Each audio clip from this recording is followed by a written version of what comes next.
Hey, what up, everyone? This is hellosugaree here with my co-host Slim. We're going to be casting this PvT matchup here, so I'll leave it to you, Slim, to introduce our players. Alright, good evening. Hello, Sugaree. Okay, spawning in the upper right corner, we have the pink Protoss Espada. Not sure if I'm saying that right, but who cares, right? And then our bottom left, as the teal Terran, we have Eric, a standard, very original name. So, hello, Sugaree. What are your expectations of this matchup? You know, considering that we just walked in and it's a OBS match, you know, it's a PvT, you can really expect anything. We got a fairly decent size map here, so you know, we could see some long macro game here, but that really depends on what our players decide to go for. Yes. Something I would also like to bring up about this map, we have cross positions, and this is a nice large map. It's got a lot of high ground positions for Terran to do drop play. As you can see, this main on Toss's side can get dropped from the top left, or it has plenty of space on the outskirts for our Terran player to sneak a medevac to the top and bring it into the top right corner of the toss base. Like, Terran has a lot of options on the space with his med drop play. Let's see if he uses any of that. And on the other end, for the toss player, forgot what I was just about to say. Ooh. Looks like we got Espada here sending out his first scout up over at the top left. And is he going to drop a pylon? No, not yet. And it looks like we got Espada here going with a gateway opening here. See if he's going to go ahead and expand off of this or move into some kind of 4-gate. Who knows at this point? That was very nice supply depot drop so that the toss player cannot get in and scout out, even though the Terran really isn't doing much of this position, but at least he won't have to follow his probe around, he won't have to sneak in a refinery or an extra barracks, depending on what he plays. But what I wanted to mention earlier at the beginning of the map that for some reason I forgot, is that this is also a very good map for toss to get some blink play in. All he needs is a observer. You're going to see, like, the main from Terran has a lot of positions where he can just blink up, do some damage, blink out, or do a multi-pronged attack, bring his main army to Terran's natural to poke the army out, and then blink up with the stalkers and do some good damage to the SCV mineral arm. Yeah, you know, that's a really good point. So we're going to have to see, you know, whether Espada wants to go for that type of play or what he's hoping to do here. But, you know, if it does come to that, we'll see how our Terran player decides to deal with that. Of course, you know, as you mentioned before, Terran's got plenty of weapons up their sleeves. He can come around with that drop play. It's very wide open, so he can sneak those medevacs in. Even with the, you know, blink stalkers, there's plenty of dead space behind each of the bases where he can easily get around unless Protoss has some anti-air. Okay, something I would like to talk about with these openings from these players is that the Terran is opening up very standard. You want your one orbital command into a one racks gasless expand. This is very standard PvT right here. And for our toss player, he's got a fast over gas. He's getting his warp gate. I expect him to go 3-gate 1 robo. Let's see if that probe is going to drop the robotics bay right now. Let's see what he does with this probe. He's going to go for the fast expand first. But this expand is going to be very late. Oh, he is. Yeah, he's dropping a late nexus here. Now, it's kind of interesting why he would opt to go for the 1-gate cyber core and then the expansion. You don't see that quite as often out of Protoss. Usually if they're going to go ahead and take that early expansion, they'll usually just throw down the forge first, get that economic advantage, but we'll see what he has in mind. And something about this toss player that has room for concern. If you look at his chrono, he's letting his energy build up too much. Like, it was full until he used that chrono on the gateway. He should be chronoing out warp gate at the same time, and chronoing out a lot more probes so that by the time his natural is finished, he can transfer half of them and get his economy really boosted right now. But from the way things are going, I would have to say this Terran player definitely has the economic advantage. Yeah, I have to agree with you there. You know, it's usually if you see people saving up chrono boost, it's for some kind of early, you know, timing attack or 4-gate, some sort of cheese play, something like that. But maybe he just forgot. You know, it happens. Well, as you can see, this Terran is getting ready to commit a poke. His SCV's seen the Stalker and the Zealot poke, but that Stalker and Zealot is extremely late at this point.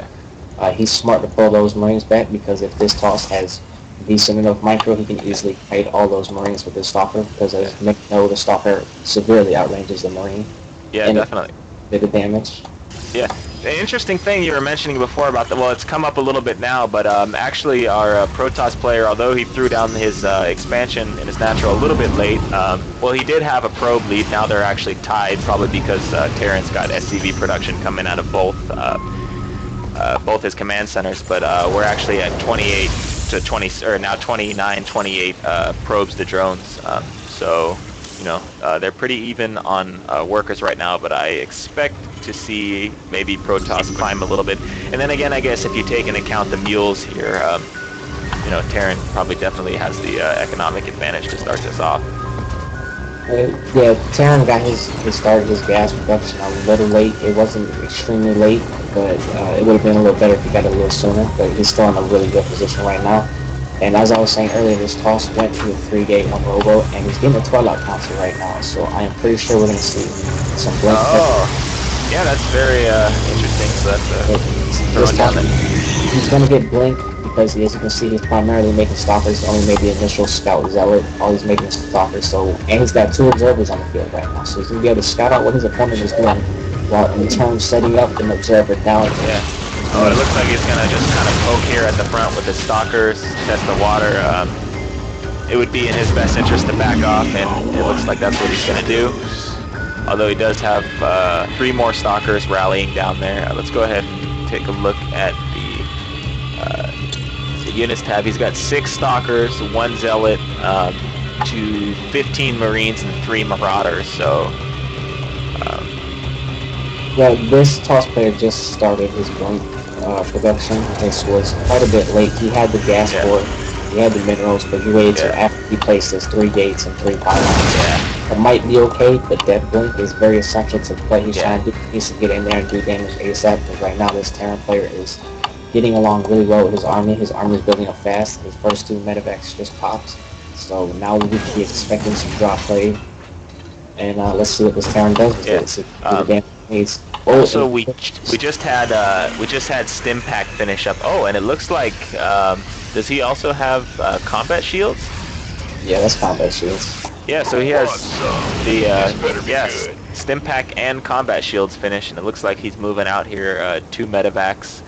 How many Marines is he bringing? All his? Yeah, it looks like he's bringing just about all his Marines. He's got 21 Marines on the field and now 8 Marauders. So this is a pretty decent sized push here coming out, but what I like what this Terran is doing, while he's going to go and push and do some damage, he's most likely, if he's a smart player, he's not going to fully commit to this push. He's just going to go in there and do damage. But the best thing about it is while he can poke, right now, as you can see, he's safely taking a third. He's got a couple of units there in case some folks like to come. Yeah. Our toss player scouts this out because he has an observer at the position of the third. This third is relatively safe. Now he got his army right out in front of Toss's natural. Yeah. Toss put up some decent force to borrow the time he needed. Now he's going to work in some more Stalkers. But I don't quite agree with this. He missed his point in the blink play. So now he needs to start getting his charge, start going into his production, maybe put up Twilight Archives if he's not going to go for fast alongside. Yeah, I think I would have to agree with you there. It looks like with these sentries and the Stalker count now rising, and he can still warp in additional units here, I think he'll be in pretty decent position to hold off any kind of major play here. Maybe Terran can do a little harass, but then again, if you look back, that's a pretty sizable force, and he's also got the +1 weapons upgrade for Terran here, and Protoss doesn't have any upgrades at this point, so this is something the Terran player should definitely do from the beginning. This plays going to work out quite well, but he should have dropped the natural and the main at the same time to split up Toss's army so he could move from everything and do a lot of damage. But I would have to say this Terran player just solidified his loop. It was pretty much easy for him. Yeah, I think that's maybe enough to do some serious damage, if not basically triple the Protoss here irreversibly. Now he has started his +1/+1, but I mean it's a little bit late here. And also another thing you notice at the beginning, he had those Stalkers for most of the battle. He had about 4 or 5 Stalkers sitting up here in the corner, not engaging.